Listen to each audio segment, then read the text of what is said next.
Hello guys! Hello Aquarius! Welcome dito sa aking channel, Kapalaran 888. Welcome Aquarius! Alamin natin kung anong messages, vibration, gabay energy. Para sa inyong lahat, ito ay general reading, so pwede kang makaresonate. Gamitin mo ngayong intuition sa panunod, Aquarius. Okay. So, ang dami mong baraha dito, Aquarius. First card natin is memories. May mga memories, past memories ito, good or bad memories na maaalala ka, Aquarius, ngayong linggong ito. Pero, good or bad memories man ito, alam mo sa sarili mo na may impact ito sa buhay mo. Sinasabi ng baraha sa'yo dito, Aquarius, na be true to yourself. Okay? Be true to yourself, magpakatotoo ka sa kung ano man ang nararamdaman mo sa sarili mo or sa ibang tao. Huwag mong pilitin yung sarili mo na alam mo yon, maging masaya kahit malungkot ka,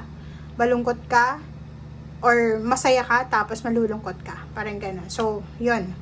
Battle of the Blues, ang dami-dami mong napagdaanan ng mga trials, pain, heartaches. Yung pain and heartaches, yun yung nakikita natin dito na lumubog ka or nalubog ka sa utang, nalubog ka sa emotional problems or sa kung ano pa man.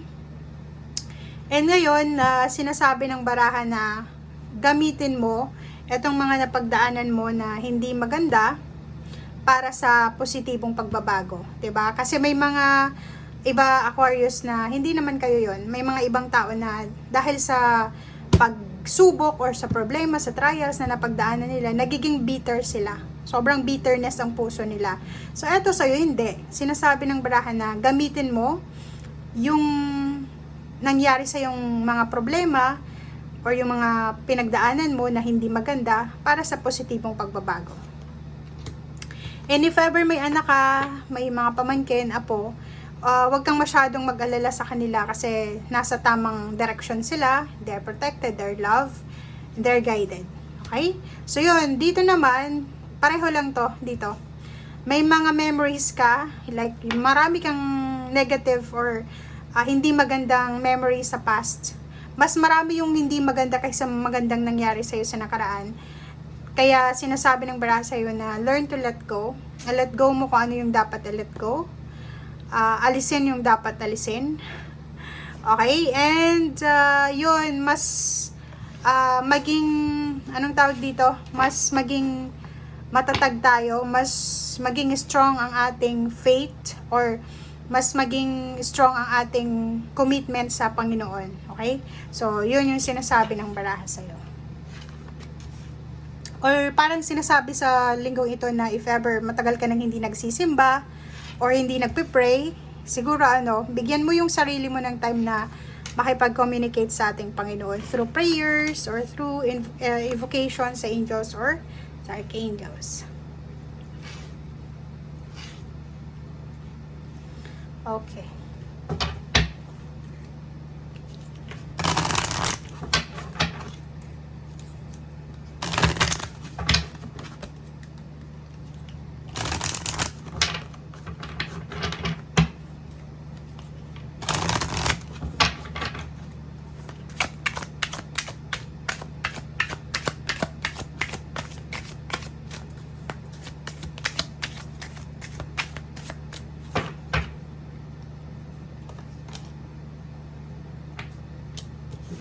Okay, so meron tayong 2 cards sa next deck mo. Second deck is grounding and joy and delight. So, etong grounding na to, parang to sa'yo, parang hamon to sa'yo eh. Kasi, minsan, yun na nga, 'di ba? Kung makikita mo, sabi ko sa'yo kanina, may mga pinagdadaanan yung ibang tao na sobrang hirap sa buhay, na nagiging dahilan na maging bitter sila sa buhay, instead na maging mabuting tao, maging humble, nagiging masama. So, sa'yo, sinasabi, parang wino-warningan ka ng barahan na it's either masaya ka man, malungkot ka man, or kung ano pa man, still be grounded, be humble.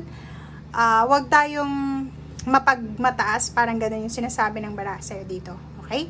So, yung iba sa inyo, hindi naman tulad ng ibang tao na magiging bitter, pero warning lang to sa inyo. Warning lang siya.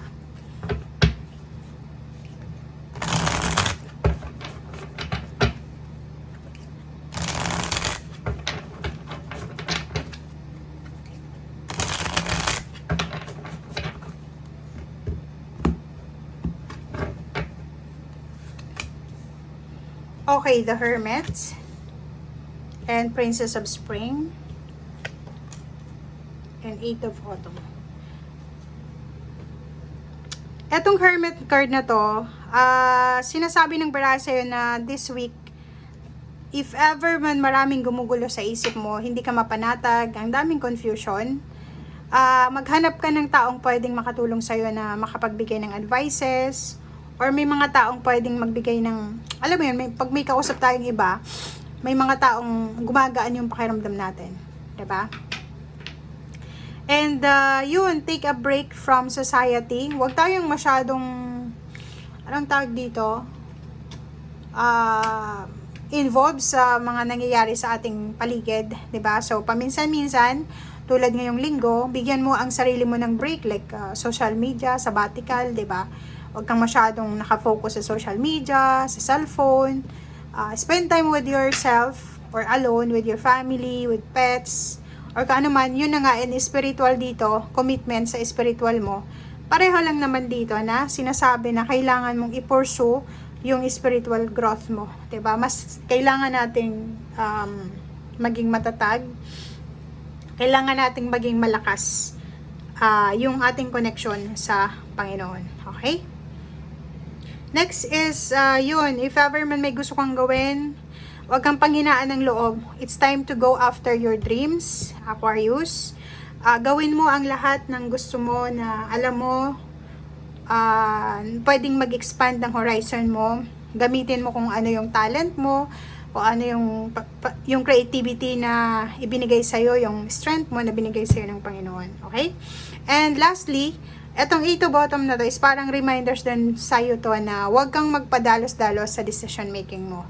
Mag-research muna tayo, magsaliksik, pag-aralan, kung ano yung mga dapat natin gawin. Kasi pag naging impulsive ka, aggressive, magsisisi ka sa bandang huli. Kasi ang impulsiveness ay posibleng nakakasira yan ng diskarte. Okay?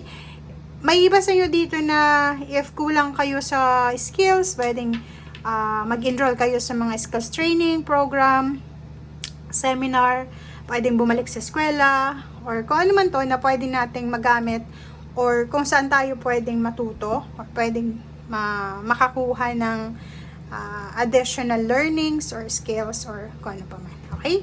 Thank you guys and see you again. Bye!